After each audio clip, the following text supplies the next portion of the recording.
오늘의 말씀 본문은 마가복음 7장 1절에서 13절입니다. 바리새파 사람들과 예루살렘에서 온 몇몇 율법학자들이 예수님께 왔습니다. 이들은 예수님의 제자들 가운데 몇 명이 더러운 손으로, 즉 씻지도 않은 손으로 빵을 먹는 것을 보았습니다. 바리새파 사람들과 모든 유대인들은 손을 씻기 전에는 결코 음식을 먹지 않았습니다. 이것은 장로들의 전통을 지키는 것입니다. 시장에서 돌아오면 자신들의 몸을 깨끗하게 씻지 않고서는 음식을 먹지 않았습니다. 이 외에도 여러 가지 지켜야 할 일이 많았는데 컵이나 주전자, 냄비, 그릇, 그리고 침대를 씻는 것이었습니다. 바리새파 사람들과 율법학자들이 예수님께 말했습니다. 어째서 선생님의 제자들은 장로들의 전통을 지키지 않고 더러운 손으로 음식을 먹습니까?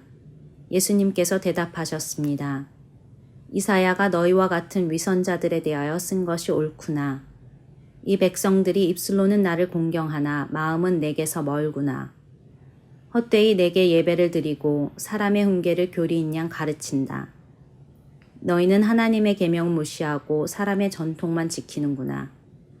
예수님께서 그들에게 말씀하셨습니다. 너희는 너희의 전통을 지키려고 하나님의 명령을 그럴듯하게 무시하는구나. 모세는 내 아버지와 어머니를 공경하여라. 아버지나 어머니를 욕하는 사람은 반드시 죽으리라고 하였다. 그러나 너희는 아버지나 어머니에게 드리려던 것이 고르반, 즉 하나님께 드리는 예물이 되었다고 하면 그만이라고 한다. 그래서 자기 아버지나 어머니에게 아무것도 드리지 못하게 한다. 그러므로 너희는 너희들의 전통으로 하나님의 말씀을 깨트리고 있다. 너희는 이와 같은 일을 많이 하고 있다. 영어권 나라인 캐나다의 퀘벡주는 프랑스어를 사용하는 육지 안의 섬과 같습니다. 주정부 차원에서 기업들의 공식 문서를 프랑스어로 작성하도록 강제하는 법을 통과시켰는데요. 그래서 영어를 주로 사용하는 관련 사업자들도 무조건 프랑스어로 문서를 작성해야 했습니다. 자신의 문화가 독특하다고 여기는 사람들은 이처럼 문화 보존에 힘을 쏟죠. 성경에도 자신들의 문화를 보존하기 위해서 애를 쓴 사람들의 이야기가 나오는데요. 바리새인들이 그 중에 대표적이라고 할 수 있는데, 이들은 그리스 로마 문화의 지배를 받는 자신들의 나라가 그들 고유의 삶의 양식을 유지하기를 바랬습니다. 특히 하나님이 주신 율법에 근거한 신앙생활 양식을 보존하려고 애를 썼죠. 자신들이 속한 신앙 공동체를 외부에서 들어오는 오염 요소로부터 보호하려고 했습니다. 이를 위해서 바리새인들은 개인적인 청결과 위생에 굉장히 마음을 많이 쏟았고요. 법률과 규칙을 강화했습니다. 그 중에 하나가 손을 씻는 정결 예식이죠.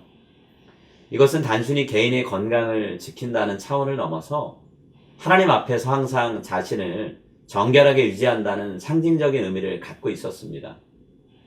그런데 예수님과 제자들이 그 규칙을 무시했죠.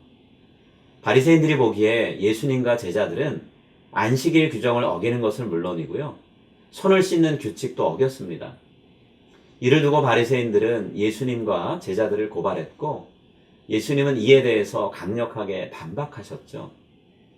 예수님은 바리새인들이 강조하는 조상들의 전통이 율법에 근거한 것이 맞느냐라고 물으십니다. 이 질문은 결국 그들이 강조하는 조상들의 전통이 율법을 보존하고 발전시킨다기보다는 오히려 훼손한다는 그런 고발을 담고 있는 거죠. 지난 수세기 동안 바리새인들과 그들의 계승자였던 랍비들은 엄청난 양의 미묘한 판례법을 발달시켰습니다. 본래 그 법들을 만든 의도는 공식적인 토라를 실생활에 보다 더 구체적으로 적용하는 데 있었습니다. 하지만 결론적으로 말하자면 그들은 원래 의도를 이루지 못했고요, 오히려 율법을 훼손하고 있었습니다. 그런데도 바리새인들은 조상들에게서 전수받은 전통을 반드시 지켜야 하는 소중한 문화로 여겼고요, 예수님을 공격했습니다. 사도 바울이 나중에 말한 것처럼 이들은 하나님을 향한 열심은 있었지만 하나님의 말씀에 대한 바른 지식에 기초한 일은 하지 못했어요. 바울이 말하는 지식은 예수님과 예수님이 선포하신 하나님 나라, 그리고 구원을 위한 예수님의 죽음과 부활에 관련된 것이었죠. 예수님은 하나님이 원하시는 근본적으로 새로운 일을 지금 시작하고 계십니다. 그 일을 위해서 예수님은 율법의 근본 정신을 유지하면서 하나님의 사역에 걸맞는 재해석과 적용을 하고 계시는 거죠. 여러분, 오늘 우리는 신앙의 근본 원칙에 주의를 기울이고 있나요? 아니면 여러 시대에 걸쳐 덧붙여진 전통들이 근본 원칙을 훼손하고 있는데도 계속 고수하려고만 하고 있나요? 예수님과 바리새인들이 충돌했던 것처럼 이 부분에 대해서 우린 개인적으로 그리고 공동체적으로 고민하고 답을 해야 됩니다. 한 가지 예를 들어볼까요? 우린 어려서부터 영혼구원이란 말을 많이 들어왔죠. 이 말은 마치 우리의 영혼만 구원받는 것처럼 오해가 되게 만듭니다. 그런데 고린도 전서 15장에 확실히 언급된 것처럼 성경적인 구원은 영은 물론이고요. 몸의 부활을 통한 한 사람의 전체, 전인적인 구원을 말합니다. 구약 성경에서 하나님이 영혼을 구원하신다라고 표현할 때 이 말은요. 한 사람의 생명, 한 사람 전체를 구원하신다는 의미로 사용이 되었습니다. 그렇기 때문에 영혼 구원을 죽음 이후에 몸과 분리된 상태에 있는 영의 구원만으로 이해하는 건 잘못된 해석이에요. 그런데 수많은 교회가 이런 해석을 바탕으로 오랜 시간 동안 신앙교육을 했습니다. 그리고 그런 마음으로 선교를 해왔어요. 앞으로 우리가 오해하고 있는 말씀들, 그 말씀들을 올바르게 이해하고 받아들이는 과정이 필요합니다. 오늘 말씀이 우리에게 주는 교훈을 통해서 앞으로 저와 여러분들이 하나님의 말씀과 그 말씀에 대한 이 시대의 해석과 전통이 서로 부합하는지 분별하는 지혜를 가질 수 있기를 간절히 기도합니다. 그리고 더 나아가서 진리의 말씀을 올바르게 이해하고 거룩한 해석 공동체, 적용 공동체를 만들어갈 수 있기를 간절히 소망합니다. 이제 오늘 주신 말씀을 붙잡고 다음의 기도 제목으로 함께 기도하시겠습니다. 하나님, 저희들이 교회 생활을 하면서 쌓아온 수많은 전통과 문화 가운데 신앙인으로서 마땅히 지켜야 할 것과 버리거나 새롭게 고쳐나가야 할 것들을 분별하는 지혜를 갖게 해 주옵소서. 하나님의 말씀을 주어진 그대로 믿고 따르겠다는 열심에 눈이 가려지고 마음이 어두워져 자칫 우리의 잘못된 해석과 적용 방식을 절대적인 진리로 내세우며 남들에게 강요하지 않게 하소서.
이제 오늘의 합심 기도 제목을 따라서 함께 기도하겠습니다.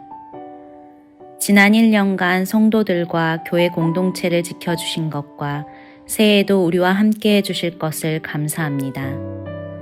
코로나 팬데믹으로 인해 시시각각 변하는 상황 속에서 한결같이 예배를 드리게 하신 것을 감사합니다. 구역 모임, 마더와이즈, 커피 브레이크, 부서별 모임 등 온라인을 통한 활발한 교육, 교제에 대해 감사합니다.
이제 다음 기도 제목을 놓고 함께 기도하겠습니다. 코로나에 감염된 성도님 가정을 회복시켜 주시고 일상생활로 안전하게 복귀하게 하소서. 백신 투여가 더욱더 활발하게 이루어지고 그 효과가 사회 전체의 안전으로 이어지게 하소서. 우리 교회가 지난 한 해처럼 계속해서 예배, 교육, 선교, 봉사, 교제에 더욱더 힘을 쏟게 하소서.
이제 다음 기도 제목을 놓고 함께 기도하겠습니다.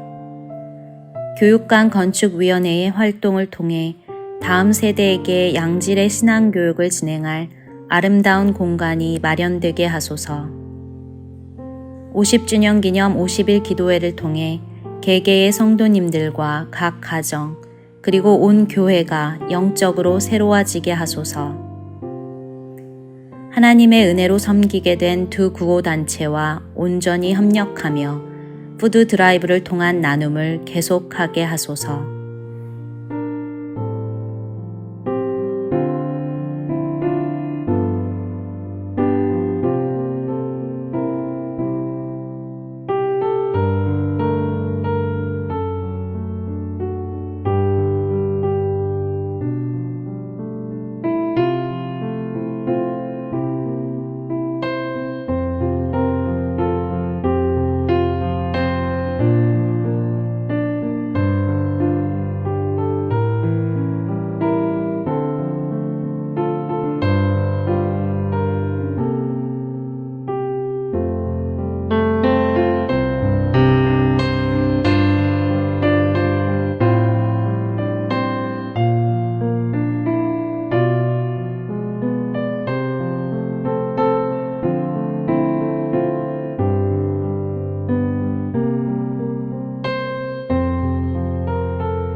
이제 자신과 가정을 위한 기도 제목을 놓고